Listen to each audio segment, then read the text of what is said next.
So this morning, I want to begin by inviting you into a little imagination exercise. I've done this in some different contexts with folks before, so maybe you've heard this before, but I learned this from a Dutch woman named Les Demhoff, who teaches at Hans University in the Netherlands. And she invites us to imagine that it's the year 2070, right? It's less than 50 years from now. It's far enough out that some of us won't be here. Others will be in the twilight of our years, close enough, though, that it feels like we've got some stake in it. We can do something now that could change what it might be like in 50 years. For some of you, imagine 1970 thinking about 2020. Bring it a little bit more into focus. So 2070, I want to invite your participation. What kind of world do you think we'll be living in? What will it be like? What will characterize it? Off the top of your head, what are the thoughts that come to mind? However, there's no right or wrong answers. We're just imagining here. Whatever comes to your mind. What will the world be like? Flying cars, all right. The perennial dream of flying cars, finally. What else will the world be like? What will shape us? What will characterize it? What, just, not just tech, but what will the world be like in 50 years? Warmer.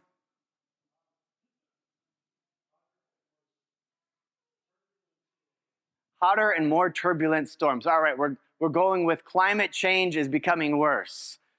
We're not curbing it, I take it, in this scenario. We hope for a cure for cancer. Maybe we can actually put all of the innovation to good use and bring some cures, some healing. What else? Food for all. All right. Racism will take a new form.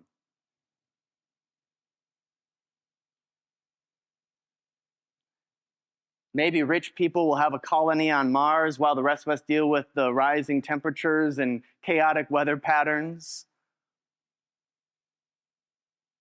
Many places become uninhabitable. Greater inequity or food for all, right? Like there's the full spectrum of possibilities. But I'm going to say that maybe it's just that you guys are feeling a little like not courageous enough to speak out this morning, but it can be hard to imagine the future or to have something that feels worthwhile. Maybe we don't think about it. Maybe the present is so overwhelming that we have a hard time imagining outside of our box. But all of these, that full spectrum of everyone having food and everything being worse, right? We don't know. All are possible futures. Now I want to invite you to stay in this year 2070. What would you say is God's desirable future for our world? What would the world that God dreams of look like? Is that any easier? No racism. Unity.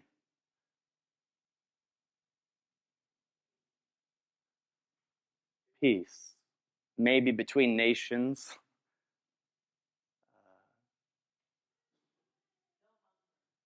The end of hunger.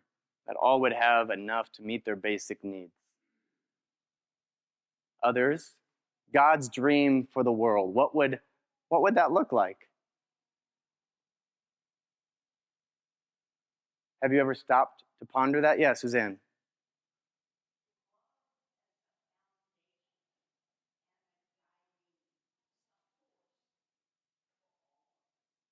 Love as the foundation and guiding force for all of us.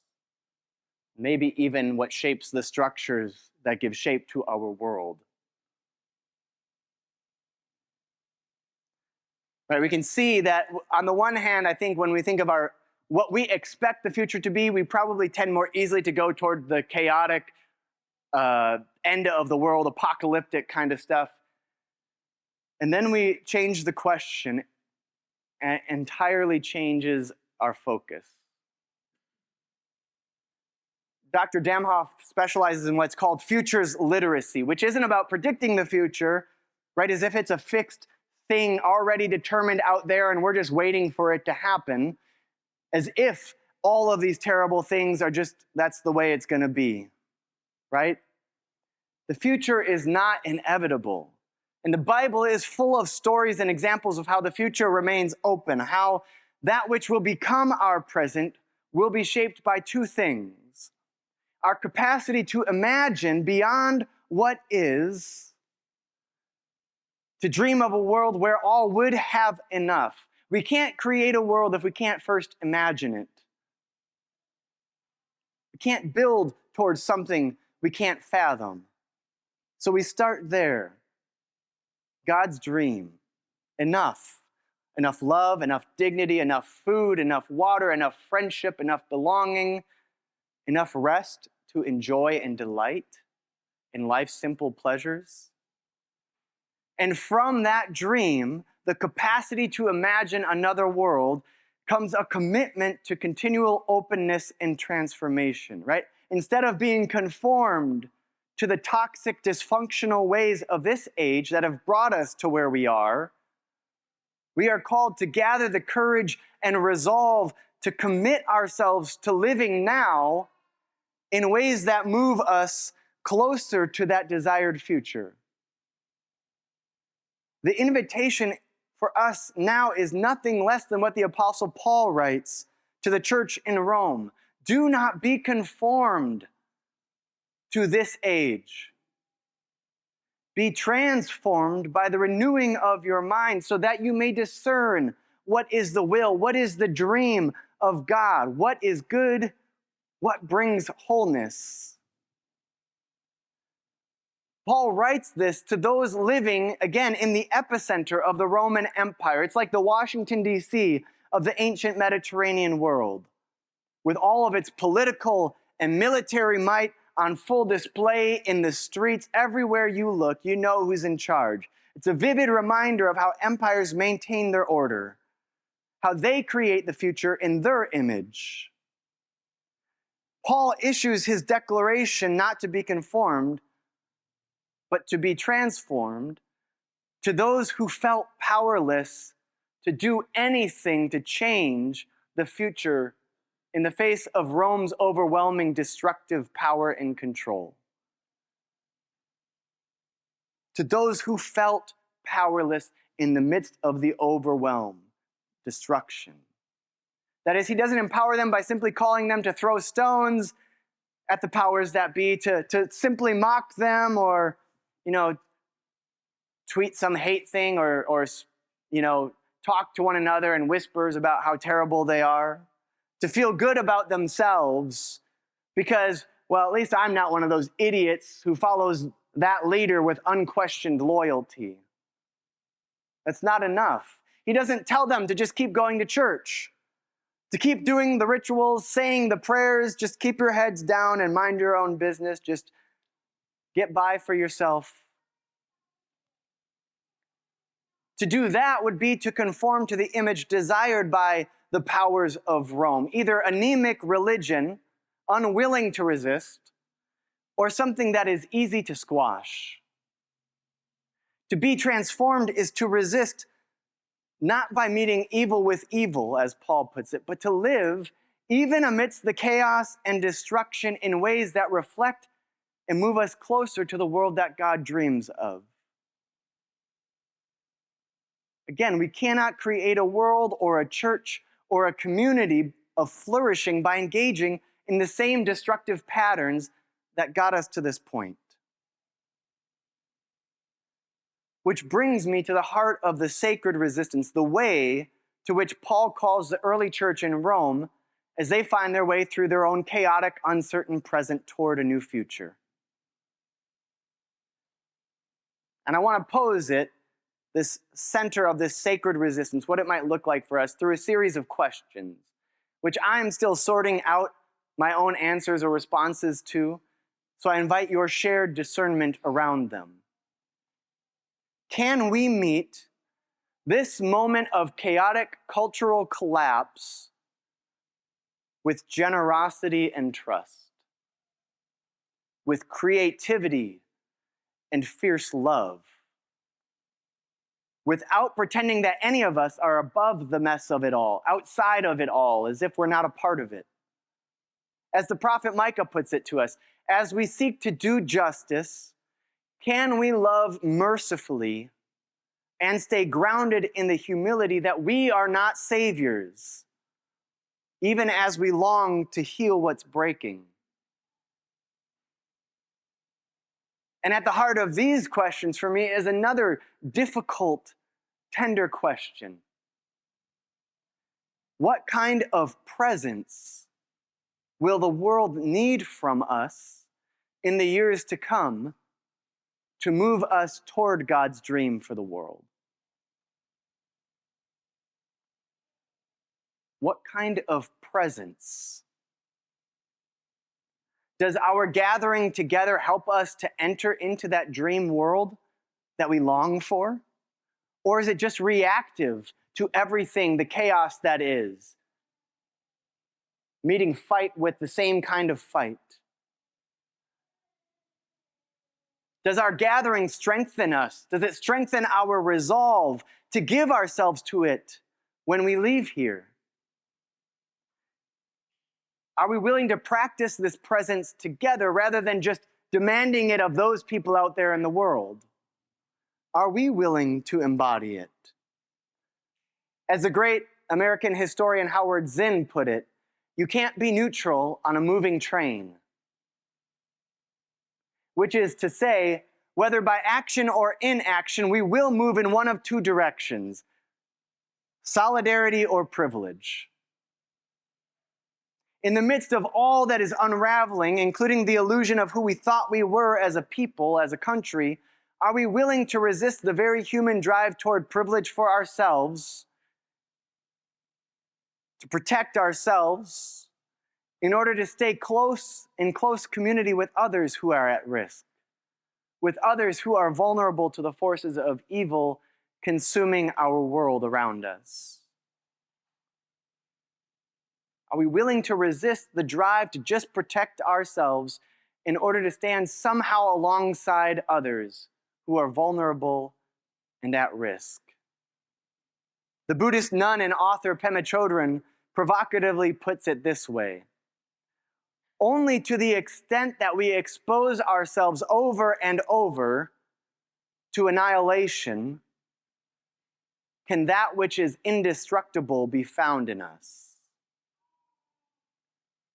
Now, she's not being glib here. This is a deeply Buddhist worldview, and I would argue it's deeply Christian as well.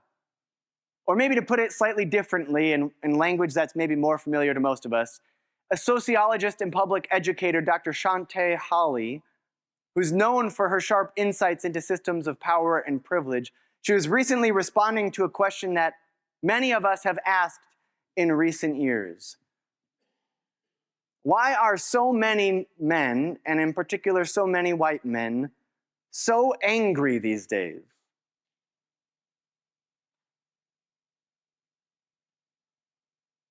But rather than offering a psychological explanation, she took this systemic view. She said, privilege is what weakens you. It's a line that has stayed with me. Privilege is what weakens you. When people are taught from birth that we deserve prosperity over others simply because we exist, without needing to cultivate grit or humility or shared responsibility, something vital within us atrophies. When we see others long excluded from the center rising with resilience and strength, we don't always respond with introspection. Instead, it becomes too easy to reactively reach for blame, and the soul forgets how to grow. The path of least resistance dulls the sacred capacity for generosity and trust, for adaptation and creativity The path of least resistance dulls the sacred capacity for empathy and fierce love. So what if the real tragedy, she says, is not what's been taken, something that's been taken from someone, but what has never been developed in some of us? This inner strength forged in adversity. The deep well of imagination sparked by limitation. The communal bond that's born when people know through lived experience that we need each other to survive. Not just as some nice philosophical statement, but in order to make it through the day to day, week to week, and year to year. You know how much you need others. Rather than chasing privilege, the early Christians embraced what they called sharing in the death of Jesus. That is, turning Rome's chaotic and destructive power on its head by turning toward each other in the face of it, rather than running away and leaving each other to fend for themselves. For the present sufferings, Paul says again to that church in Rome, the present sufferings are not worth comparing with the glory that will be revealed in and through us, which isn't about going to heaven when you die. It's about discovering the indestructibility of that which is forged in the fires of life. Which is not to offer some sort of platitude about God giving you hardship so that you can learn a lesson and grow, as if this dumpster fire of a world is just some sort of sadistic cosmic joke. I don't think that's how God works. Rather, it is to recognize that to live is to sometimes face that which feels unfaceable in our own lives and in the world around us. Our instinct, I think, is, for many of us, that we would rather run away and not have to deal with it, or bury our heads in the sand, just wish it away, or to protect ourselves, our inner circle. But the call in Scripture is to turn toward it by turning toward each other, trusting that even though it comes with a cost, loving our neighbor as ourselves opens us to something far, far greater than the privilege of simply saving ourselves. But that's difficult discernment. But I also think that we can no longer pretend that we can meet this moment that we are living through with anything less. That we can call ourselves followers of the way of Jesus and do anything less. This fall at Federated, a lot is emerging, all of which is connected as part of a larger vision grounded in the questions asked here. They're not just random things that are popping up, but things that we have been cultivating over the last several years. Right? How do we meet this moment of cultural collapse with generosity and trust? Rather than being driven by fear and pitting ourselves against one another. How do we meet it with creativity and fierce love rather than an anxiety that grips us and shuts us down?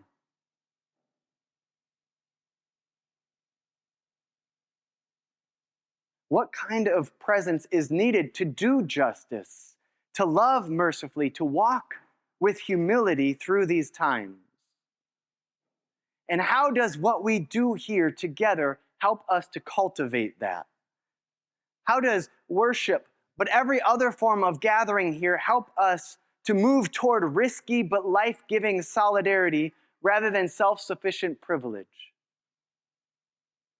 That's one of the things that we're going to keep exploring this fall as we move into the weeks ahead, into the season of stewardship later this fall.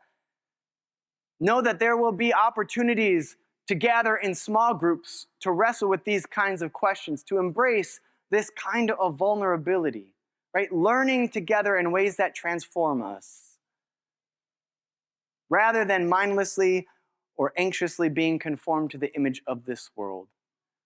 We're going to have a class introducing us to the Bible in ways that deepen our engagement with it, that ultimately show us how our ancient ancestors lived through their own tumultuous times and what we can learn from them as we live through our own. We're planning a women's circle where women, including trans women and queer people, can gather to share more honestly about the joys and struggles of life, to be encouraged and strengthened by one another. And we're planning something similar for men, open to trans men and queer people looking for a similar space, right? More than just talking about ideas, these groups are about bringing our fuller selves and being loved back to life by each other so that we can keep showing up for our neighbor and each other in the world. It's not about becoming insular, but about opening us up with greater courage and resolve.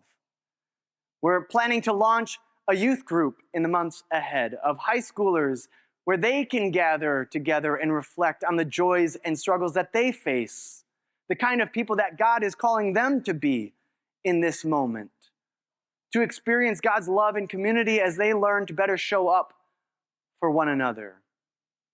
And we're going to be creating various intergenerational opportunities along the way as well. And on top of that, as I mentioned last week, we are continuing to deepen our engagement around immigration justice, supporting all kinds of migrants in our wider community, from the undocumented to asylum seekers to refugees to naturalized immigrants. Leadership and I will continue to invite us to resist those evil forces abducting our neighbors by building deeper relationships with our immigrant communities so that we can better show up for each other.